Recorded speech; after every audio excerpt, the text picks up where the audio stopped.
Hello, welcome to Monday Morning Matters live broadcast show brought to you by Magnicraft Consulting Team, anchored by Niyi Dunmade, a certified church consultant with the Society for Church Consulting in the U.S. Here, each Monday of every week, we address important, relevant, and actionable topics of interest that will help you and your church grow healthier. And now, meet your host, Niyi Dunmade. Good morning, everyone. It delights my heart to come your way this morning. Thank you for hanging on there till I come on live, just to make sure everyone is on board. A beautiful morning to you. What a day to be alive. This is the day the Lord has made. We shall rejoice and be glad in it. We shall rejoice and be glad in it. Okay? We've been talking on why church health matters. Why church health matters. And today, we are talking on part 7. Okay, imagine there's so much about church health that we need to really unravel the depth of how our churches need to be healthy. See, the truth about it is that the church we are trained to lead and manage has evolved, have changed. I can remember those days. We don't have ACs in the churches. We gave our life to Christ, on the bench, on not the kind of seeker-sensitive environment that we have today. But you see, the church that we are trained in the seminary to lead and manage has evolved and changed tremendously. Okay, you cannot just look at that change and overlook it and say that it does not matter. We need to understand how it has changed. We need to understand what has actually changed. You see, the message and the mission cannot change. I've been saying that, but the methods can change. The methods must be relevant. The methods must be something that our congregation can imbibe.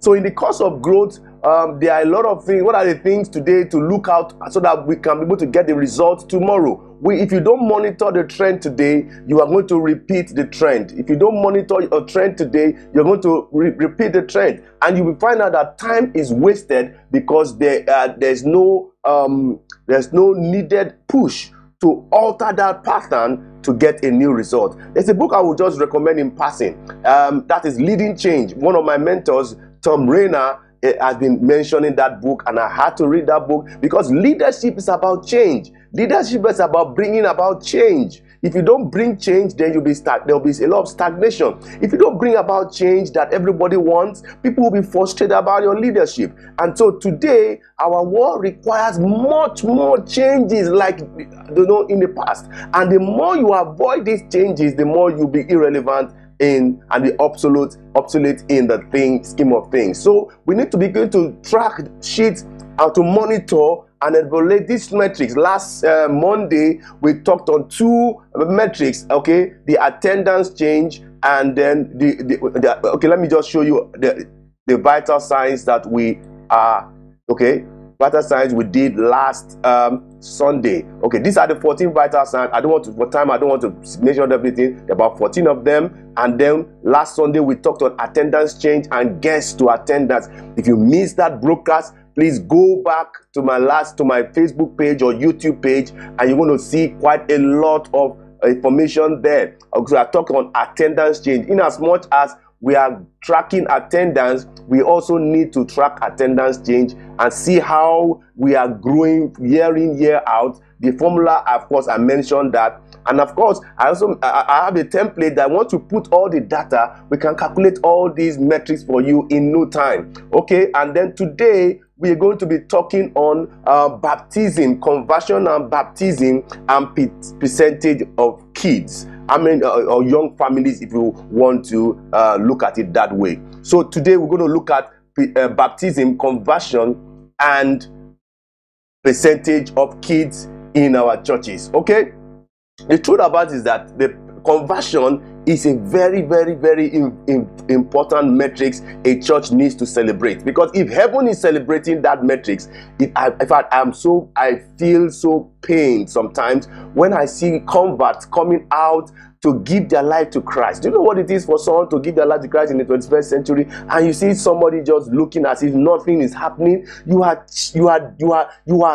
getting someone from the shackles and the chains of the enemy to the kingdom of his light, and you need to be excited. If something is excited to heaven, then it must be excited to you. It must be excited to your church. So conversion is very key, because we still have a lot of people who have not been converted. We still have a lot of people, almost like 2.something million, almost 3 million people who have not been saved. And so we need to understand that this metrics is good for Great Commission growth monitoring. While attendance growth is incredibly important, we need to, it doesn't tell us the whole story. The whole story is what I'm telling you now, getting to how many converts are saved, how many are baptized, because the truth about it is that Christ gave us that instruction that we should baptize. We should baptize. And when we baptize, it has its own spiritual implication. Okay? The health of a church cannot be determined by its size any more than the health of a family can be determined by how many members it has. So you see, when you have many members, you need to get them to be baptized, okay, publicly. All right, a lot of churches there's a church that, because of the COVID-19 and the social distancing, they did the baptism and they made it on Facebook Live. And people who were spiritually minded saw this spiritual event and they're blessing God, because that is what baptism is. It's not supposed to be an enclosed place. People need to see that this person has been buried, symbolic, has been risen with Christ, symbolic, and of course is identifying with the body of Christ. Jesus commanded us to make disciples and to baptize them in Matthew chapter 28 verse 19. That's another indication that the instruction has been followed. If you keep the number of people who are saved and baptized, if you keep the number of people who are saved, it shows that your church is keeping or it is obeying the instructions of Jesus, who is the head of the church.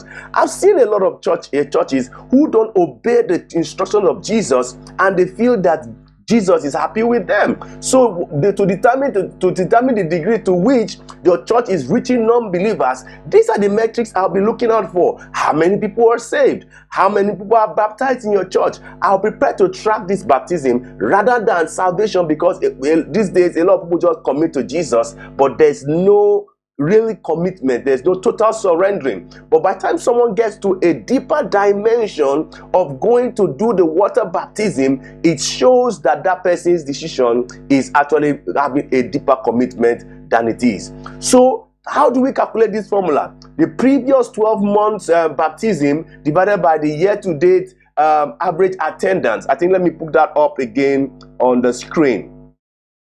Okay, previous 12 months baptism and year-to-date average attendance. And of course, in the US, you can see top 10 is greater than 11%, top 10% of churches above average 7% to 11%. Average churches are falling between 6% and 7%, and then below average between 2% and 6%, and then bottom 10% of churches are less than 2%. So percentage keys are there. That year-to-date average kids over year-to-date of attendance. All right, I'm going to go to next one so that I can wrap it up in another 7 minutes. All right, stay with me.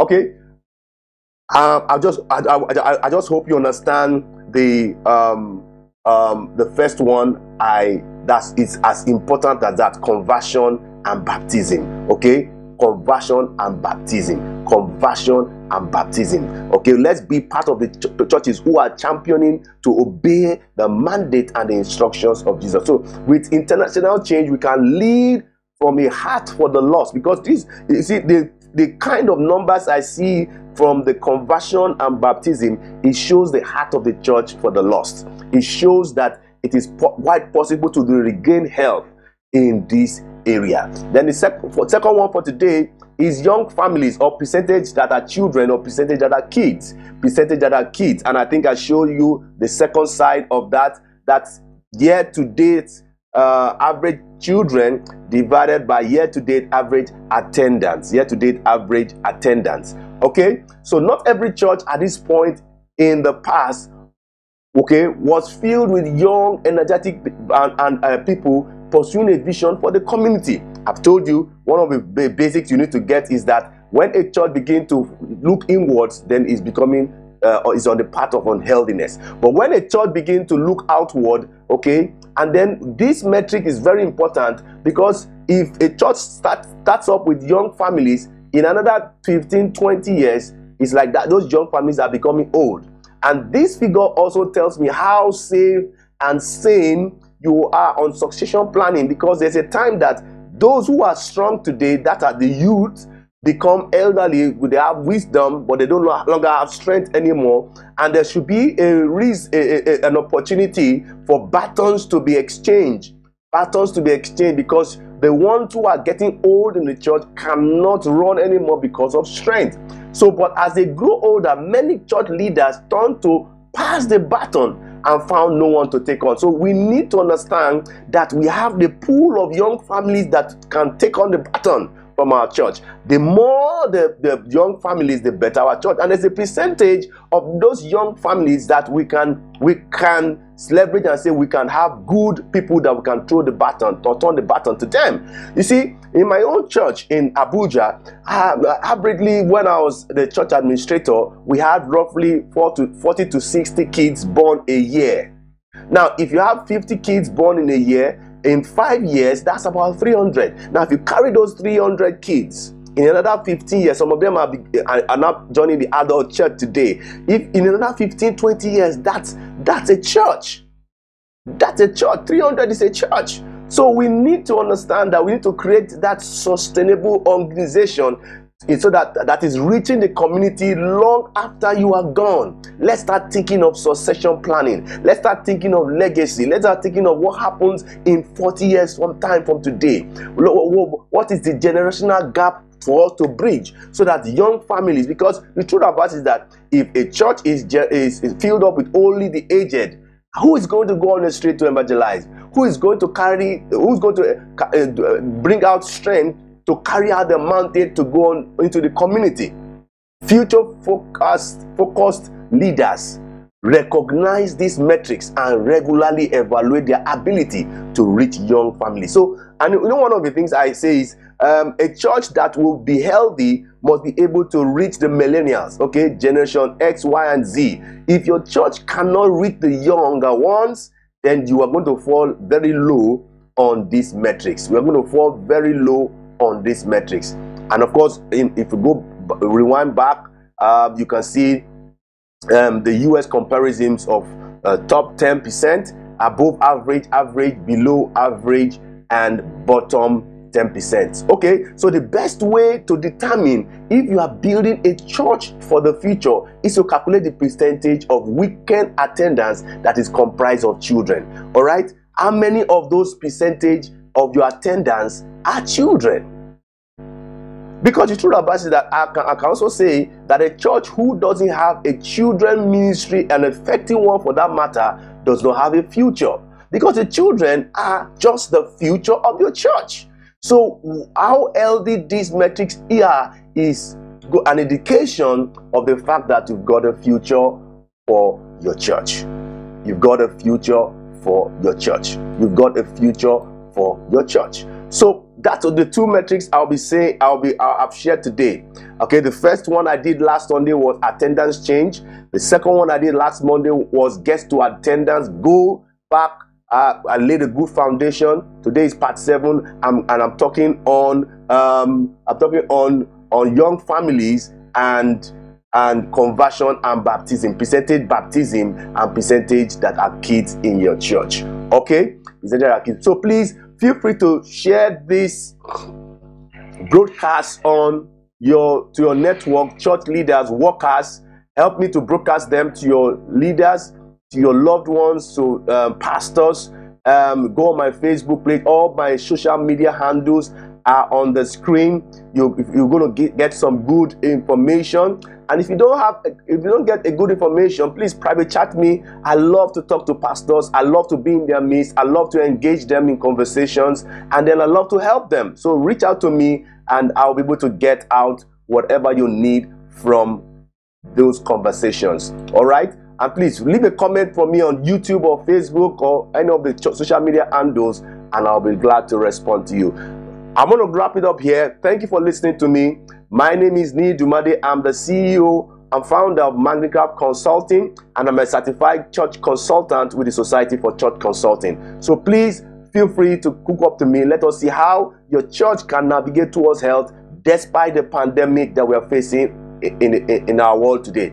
We are facing the second wave. Please make sure you get your nose mask, sanitize, social distancing, and make sure that you are praying that God will make sure that this pandemic comes to an end in our world today. Thank you for allowing me to come to your place. Till I hear from you, I'll come your way again next Monday with another episode, part 8, in the Why Church Health Matters. Thank you. God bless you. I love what you're doing. God bless you, and God will strengthen your hands in today's world. Thank you so much.